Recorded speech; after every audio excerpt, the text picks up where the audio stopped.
I'll shove it a little bit so you can see it. Okay, so I didn't realize it was maintenance. I'm going to show you how to lube it, and we can talk about anything else that makes any sense. So, okay, how long you want to go here? As long as you want. Yeah, I don't know. We'll cut you off at midnight. All right. So what we've got here is a Balboa SPMT3.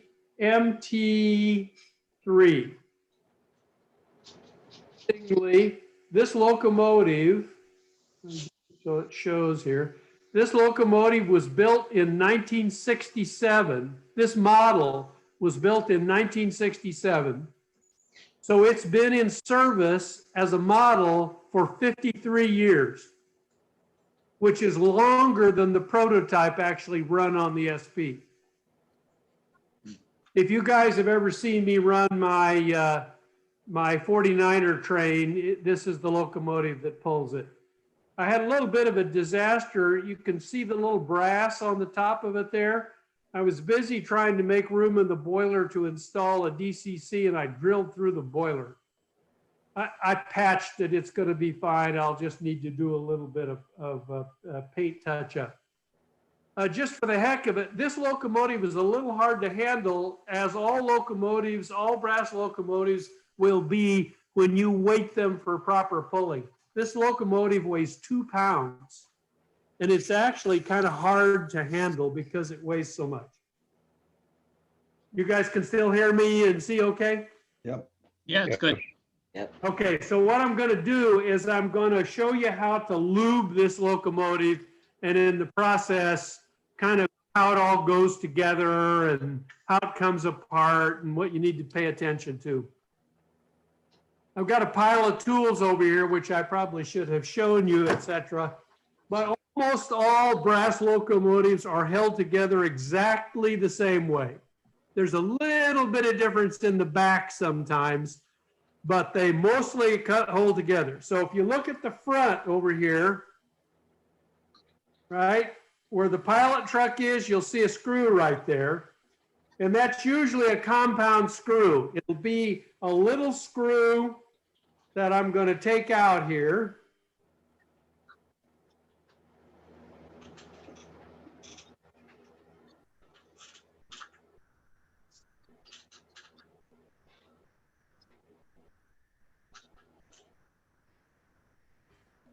It's in there further than I thought.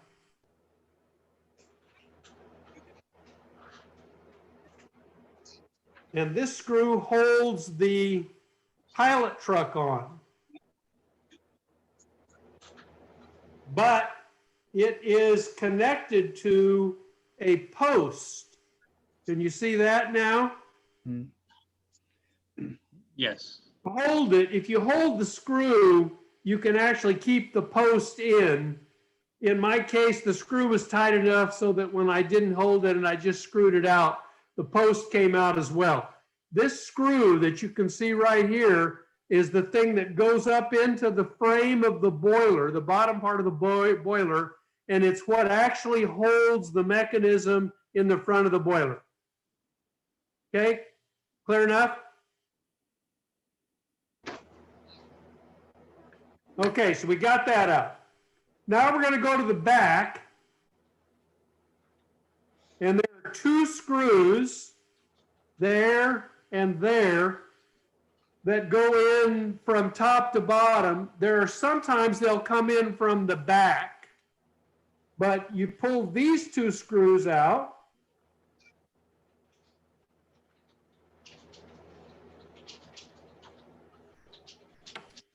And I'm going to use tweezers to pick them up so I don't drop them. Could still happen anyway.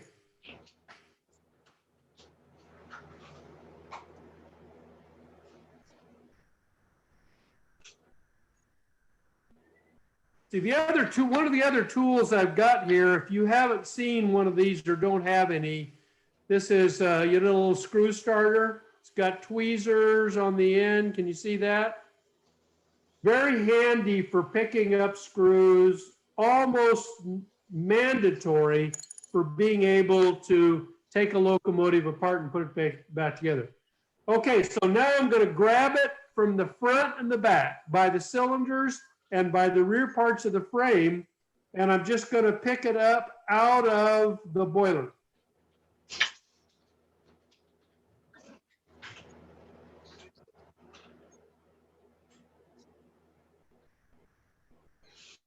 So this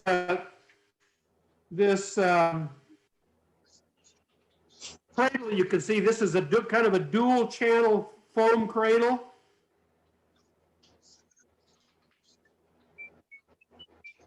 And you can see that I've got plugs in here for the lights. I'm going to pull those out.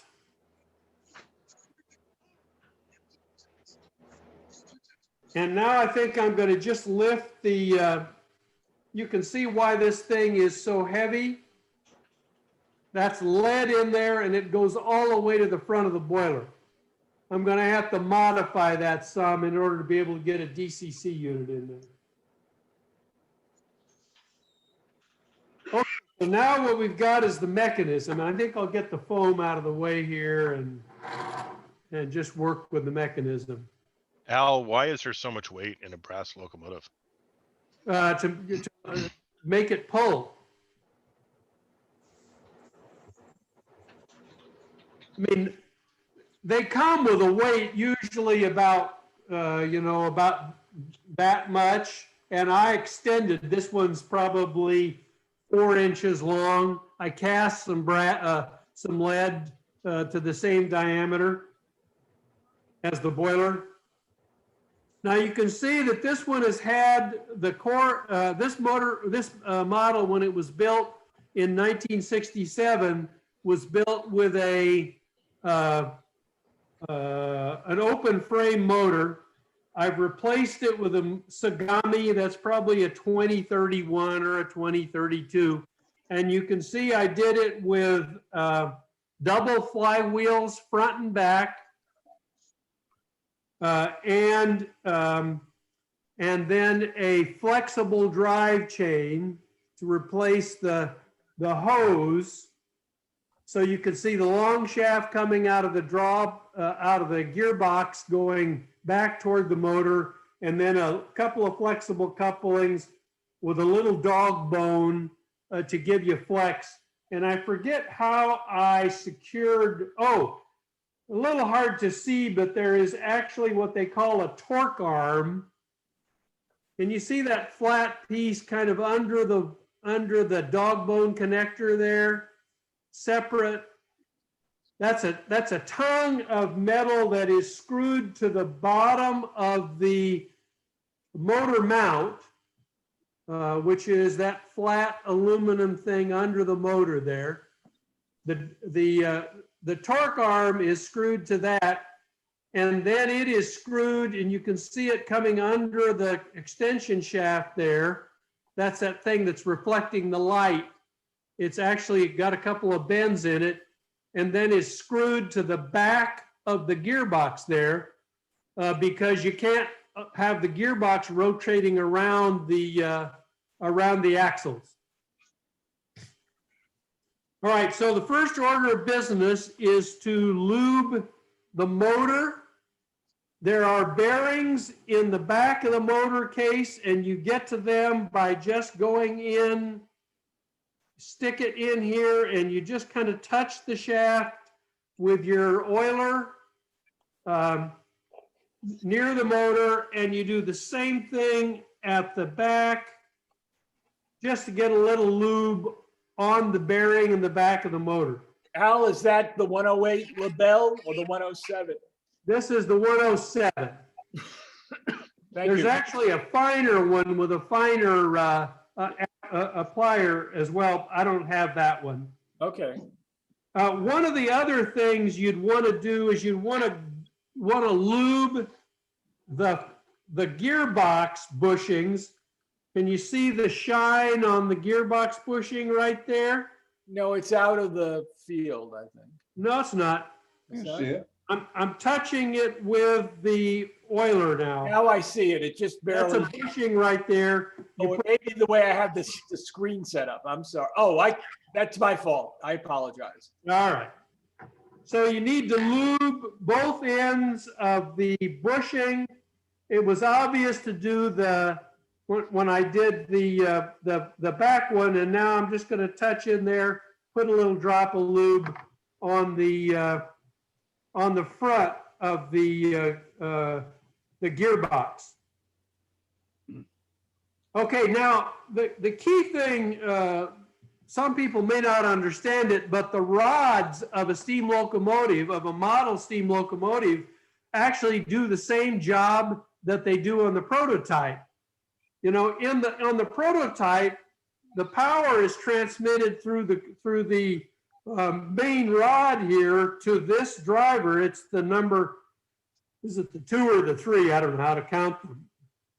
And then the other side rods transmit the force to the other drivers. So what that means is that these little screws here are actually bearing all of the power being transmitted by the locomotive mechanism. In this case, the power gets to this axle, and it's just coincidental that it's on the same axle as the drive, or the main piston rod connection is. Some other models, it'll be on other rods, but the principle's the same. So what that says is you've got to make sure that these connectors are lubed, because they're the ones who carry all the power. So I'm going to go through and just touch the joint and put a little bit of lube on each of the screws on that side, maybe a little bit more on this one since it carries it all. Turn around, do the other side. Is this clear enough what's happening here? Yes. A little bit of lube on each of those drive pins. A little bit of extra there. Now, in theory, you know, the crosshead guide, which is this piece right here, which is the thing that goes back and forth, you could put a little lube on it, but it turns out this mechanism, as opposed to the power coming from the cylinders, this is all going on for the ride here on the model. So you could put a little bit of lube on the crosshead guides, but it's really not that critical because they don't bear any load at all. But I did. Okay. Any other questions about this mechanism while we've got this apart? You see how I did the motor replacement, a double flywheel can motor replacement with a flexible drive shaft, and the use of a torque arm to keep the gearbox from rotating on the axle when the motor applies torque to it. Al, did you have to make that motor mount? Sorry? Did you have to make the motor mount when you replaced I the think motor? I probably did. And I'm sorry that it doesn't show more clearly. I have brass stock and I just made it. I'm sure that's what.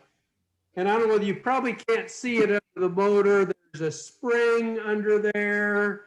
You see the screw coming down through the motor mount.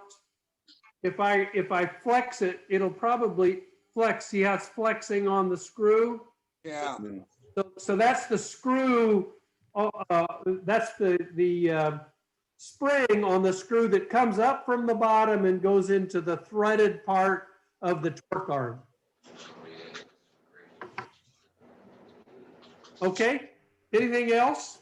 Yeah, Al, thank you. I was given an engine, steam engine, and I like it because it was real heavy and I have a steep grade on my layout, but I don't know the history of the engine. But when I was cleaning the wheels, the wheels would barely turn. There was not enough power from the motor, or I don't know what, but lubing it was my first thought. And Yep. I've been putting it off, and this helps me tremendously, and I thank you. Well, we're not quite done. Okay, I'll hang on. Okay, so now we're going to turn it upside down and work on the bottom. And this would be part of what Marv was talking about. Each of these axles have a bearing in each side of the frame unit. And it's a brass or a bronze bushing, and each of those needs to have lube as well. These things, this lubing doesn't need to happen all the time. This locomotive may have 20 hours on it, or maybe, and I'm actually talking about, on the layout time under load. So you don't need to do it. You don't need to do this lubing a lot. You just need to do it periodically so it doesn't completely dry out. The next thing we need to do is to hit the ends of these bearings on each side of the frame. So I'll be sticking the loop down here in each of these at the place where the axle comes out of the bushing on each side.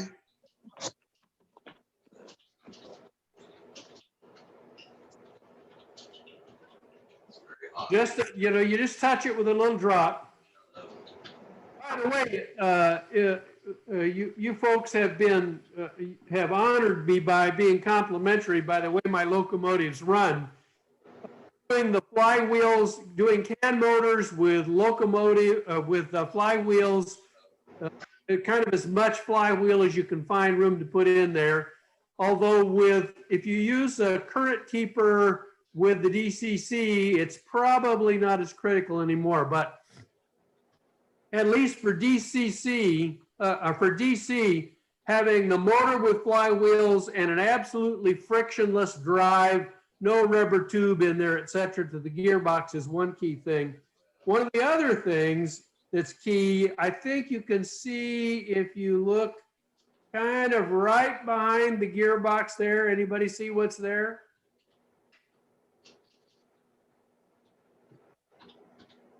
Wipers. Yeah, extra wipers.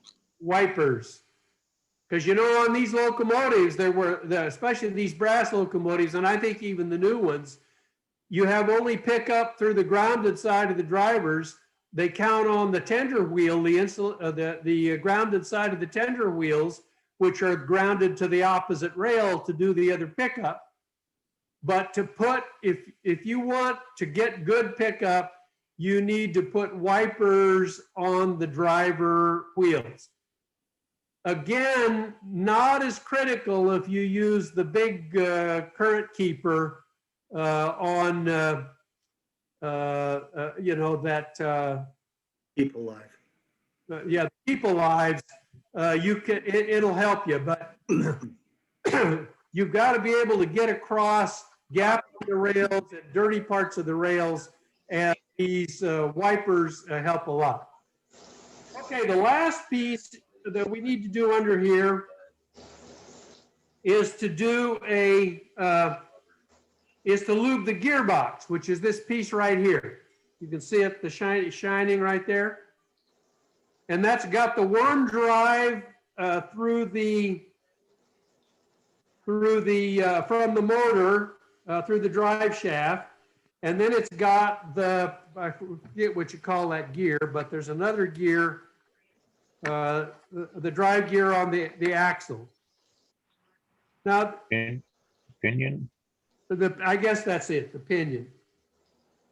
Okay, I just filed up something. Now, this cover over the drive gear has to come off. And it's held by two tiny, tiny little screws. I don't know, can you see them? Yeah. One right there and one right there.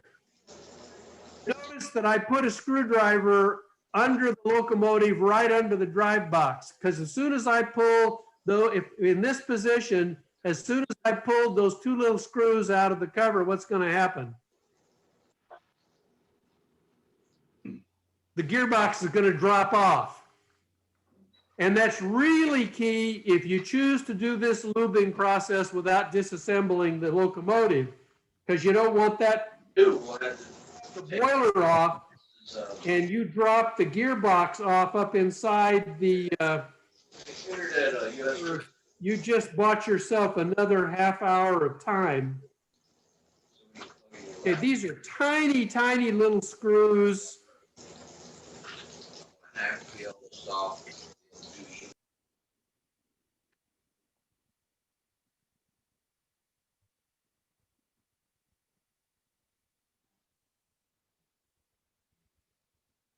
And I'm trying to grab it with the tweezers as I try to unscrew it. So, oh, no, didn't come out yet. Sorry, this is dragging a little bit. So messing with steam locomotives is not difficult to imagine, and the tasks are not impossible, but they can be really tedious. These little screws are just tiny. See, the other thing that can happen is that it can, if you're doing it with the boiler on, the screws can drop up inside the boiler. All right, so I've taken the 2 screws out, and now I can just lift the cap off. So can you see the pinion gear? Yeah. Yep. Okay, so we take the gear oil, which is 102 or something. It's a heavier. Doesn't take a lot, but you want to put a good drop, big drop on the gear. Now, in contrast to the other joints where I actually turn the mechanism, I'm not going to do that here. I'll do it after I put it back together. And then you just put the gearbox, the cap back on. Now here's the harder part. And this is the place where I'm going to use my little tweezer starter, although it generally won't go, you can only generally get a thread to get it started. So Al, your screwdriver through what? It keeps that gear from coming out or down, back? It keeps it from just dropping straight down, Marv, Okay, because there's nothing holding it. Now you see that my initial try did not work, but I still haven't dropped the screw. So we'll try another technique where I'm going to grab, I have it with the tweezers. Now I'm going to try to get the screw started. We're going to invent a very tiny oil drain plug for that. Yeah, there you go.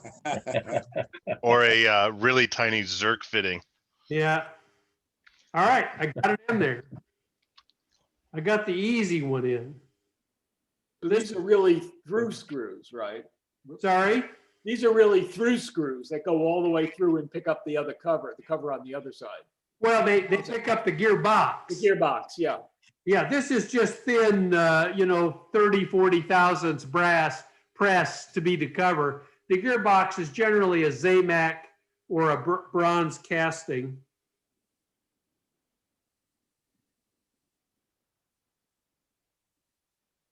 so as well as holding the cover, it holds the gearbox in place?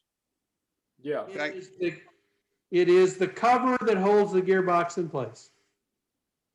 But these screws hold the gearbox also? They hold the cover on the gearbox. Okay, The axle, there's an oval cut in the gearbox which allows it to ride on the axle, and then it's just the cover. And I'm having a little bit of trouble figuring out how to do this. I may take a pass and do this after the camera's off. I'll make one stab at it here. This is actually very tedious to do. The camera makes it look easy. Yeah. 'Cause it's really big on my screen, so it's nice. Yeah, but does the camera make me look fat, though?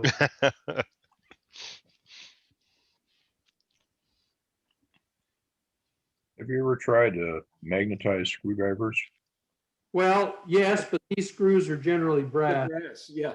Yeah, that wouldn't help too much then. No, it wouldn't. Sorry this is so slow here.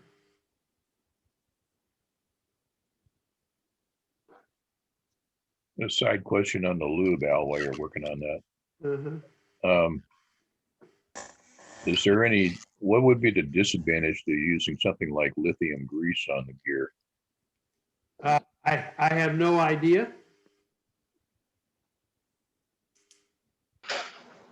Well, see, I'm having a little bit of trouble here. I may have lost hold of the screw. No, there it is.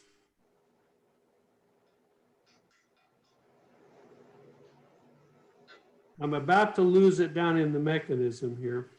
So why don't you wait until later? It's not going to go anywhere, but I may have, Get out of there. it may have dropped through in there. So it'll be under there. You There don't it is. There it is. Yeah. you don't realize how small your hidden item is until you see the hands next to it. Right. Well, I think I'm going to take a pass on the rest of this. Now the rest of this mechanism, you see that the trailing truck here, real easy to take it off if you ever need to take it off. I take it off if I'm ever doing any heavy maintenance on the locomotive. Just a couple of screws. This screw right here is the pivot screw for it. And down here is, there's a little tang that goes back and keeps the truck from dropping too far. I think, can you see that right there? Yeah. Yeah.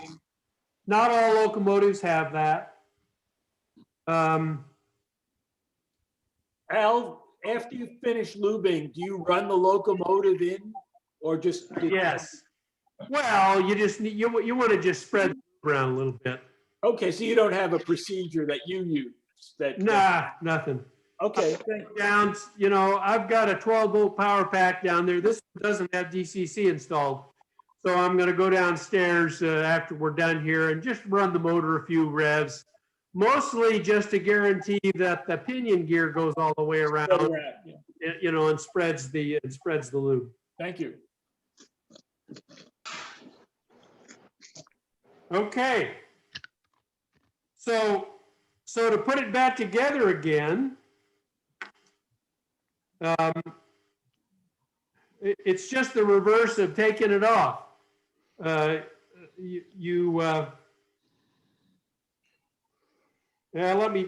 me do half the job here.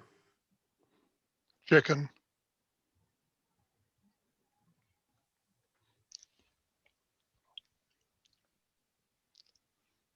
Right here, by the way, you can see this threaded hole in the front. Can you see it? That threaded hole right there? That's where this pin, this shouldered screw, long shouldered screw, comes through and goes into the boiler. That's what holds the pilot truck, and it holds the front part of the frame. You kind of have to work this in. It kind of depends on how you've got it fit. So there it's back in its cradle. So the next order of business would be to just put this back on. Screw that thread back, you know, put that screw back down there. But you didn't connect the wires though. Didn't you You have gotta reconnect the wires, the right? headlight wires? Turns out the headlight wires came undone. I probably undid them because I got about halfway through putting a DCC in. I didn't show you, but I actually have a constant voltage lighting electronics back there. Of course, we'll go in the trash as soon as the DCC installation is done. Okay? Very good. Then the next thing is to screw this back down, put these two screws back down, and I may even take a stab at doing the little other screw in the gearbox here before I put it back together again. but you've seen the major parts. Al, is there anything you would do different if you had a brand new brass locomotive? Brand new meaning never been run before? Well, generally they come lubed. I would just, I presume that all I'm doing is kind of topping up the lube here. So I didn't bother to look and see if anything was really dry and needed special treatment. But I've never really done more than about what I'm doing here with any of the locomotives I've bought and worked on.